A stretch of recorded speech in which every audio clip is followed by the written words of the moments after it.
Gratena dalla provincia di Arezzo a Roma. Signora, ci dicono che dobbiamo a lei l'intuizione. No, troppo, non è vero. Io ci ho messo solo la passione nel credere, nell'incentivare ad andare sempre avanti. E quindi responsabilità di parte. L'artefice sul posto. Bene. Sul posto è lui. Allora, autorizzato dalla mamma, bravo, puoi parlare di questo vino Gratena, quindi questo vitigno che prende il nome appunto che avete riscoperto, e questo può essere un modo di suscitare curiosità nel mondo dei giovani, perché sembra che i giovani siano meno appassionati del vino di quanto eravamo noi anche alla loro età. È vero, oppure secondo te c'è qualche... No, è vero, perché i giovani sono più portati, la fascia 14 ormai, perché siamo una fascia parecchio bassa, 14-20, sono più portati a bere alcolici, ma la problematica è che non hanno vini, secondo me, di buona qualità.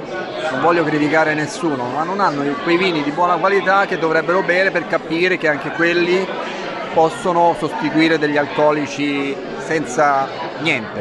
Infatti il primo impatto che hanno spesso è con vini di qualità un po' discutibile. Esatto, perché sono vini alla fine che costano poco, poi loro li pagano parecchio perché vengono fatti pagare cari, però non c'è niente, non c'è il gusto di bere un bel vino. Quindi dovessi spiegare il Gratena a un ragazzo di 18 anni che si avvicina, da dove partiresti? No, vabbè, intanto ora non voglio promuovere i vini biologici, però è un vino pulito che nasce da un terroir, da un territorio, ed è esattamente quello che si produce in questo piccolo appezzamento di terra. Quindi non c'è una costruzione in cantina, ma esattamente quello che c'è in vigna viene messo in bottiglia.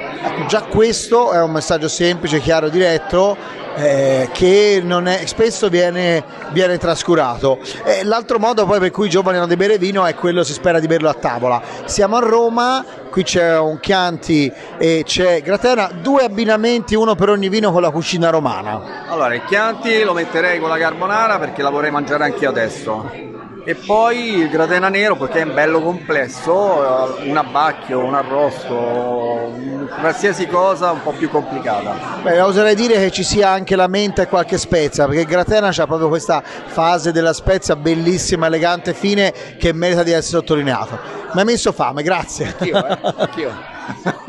Il nostro agronomo dice che in un lavoro come questo ci vuole passione, competenza e voglia di lavorare.